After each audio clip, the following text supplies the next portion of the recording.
YouTube, what's good, man? It's your boy Joker. Today I got another video for y'all. So as y'all know, I've been playing Destiny 2 for a little minute now, and I've been getting better. And I noticed that there's a issue, well, a big issue in I guess the Destiny community, I would say. And that being is that the LFG groups ain't gonna make it, bro. Like, they ain't gonna make it.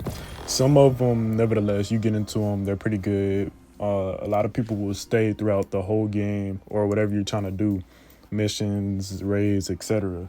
But others will not. And or if it's not that, then they just don't know how to play, or they're trash, or they're not powerful enough to help tackle some of these enemies like you are. Like, you have to carry most of them.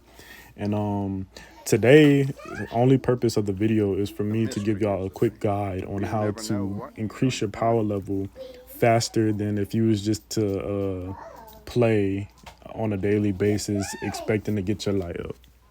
All right, I'm back. Sorry about that. So what I mean by that is you're either gonna have to carry your teammates, or you're gonna have to go harder than you normally would, because they either don't know what they're doing, or they don't know how to take out as many enemies as possible within the quickest time as possible. So I'm gonna break this down into two parts. It's not really hard. You got your gear, which is your weapons, your armor, ghost, everything that you can upgrade, put an upgrade module on, customize whatever it is on your character. Damn, y'all heard that. I know y'all heard that. Anyways, whatever it is on your character that you can upgrade, you want to pay attention to the stats.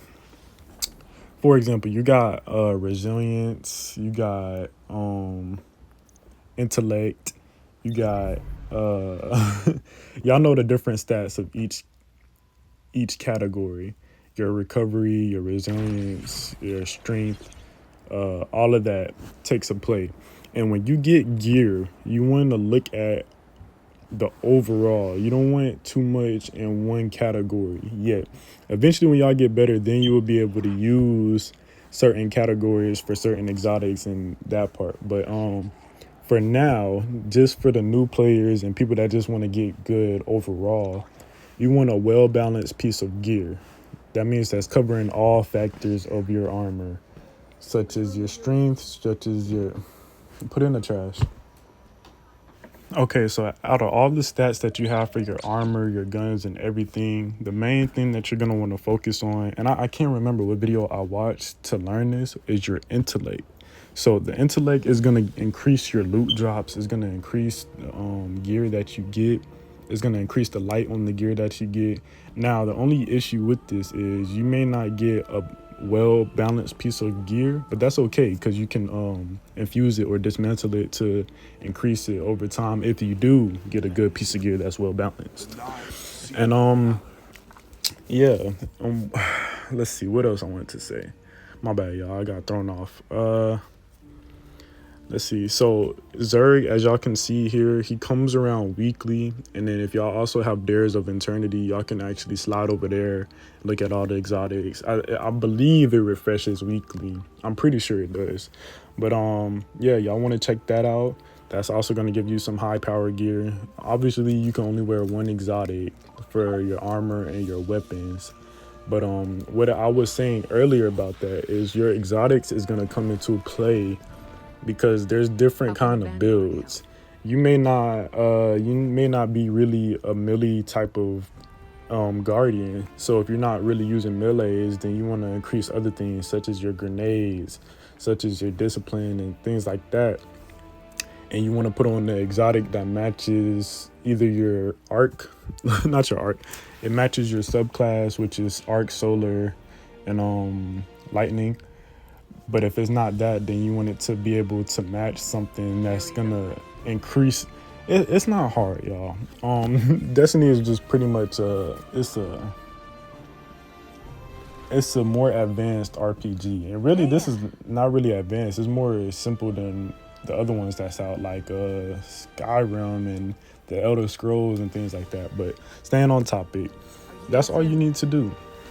When you get a piece of gear, if you have every other category that's hitting, like intellect, discipline, strength, whatever, recovery, resilience, everything is hitting. Then you have one where you don't have anything on it. Then you can hold on to that, but I wouldn't use that for like raids. I wouldn't use that for crucible. I wouldn't use that for strikes or anything like that. The only thing that I use gear that's not well balanced overall for is for the intellect, and I only use that during like strikes, the nightfalls, so I can increase my loot drop. It's not hard. It's not hard. You can put intellect mods on your ghost shell. You can put intellect armor mods on all pieces of armor that you get. Now, the higher your intellect, I think you can only go to 100. They said that you don't get any. I was reading the description. It says if you go over 100, you don't really get anything more. You're not gonna get any more loot drops than you would if you was at 100. But that's what you want to focus on. You want to have a high intellect overall on your character, and that is what's gonna drop the high gear, the high loot, the high whatever you want to call it for you guys, so y'all can get better gear. And then once you get that gear, you take that, increase the intellect again, and then you play the harder ones, the raids, legendary campaign. And as you go on over time, you'll get better. And this is not gonna be like, yeah. I see the video saying that you can upgrade in a week, or you can get to this light level in a week. That is the case sometimes, but most of the times you're gonna have to grind. You're gonna have to grind for about 2 to 3 weeks at least before you start getting those high power level gears like 220. I think 220 is the max, but that's what I mean, y'all. All right, it's your boy Joker. I'm out of here. Hope y'all enjoyed the video.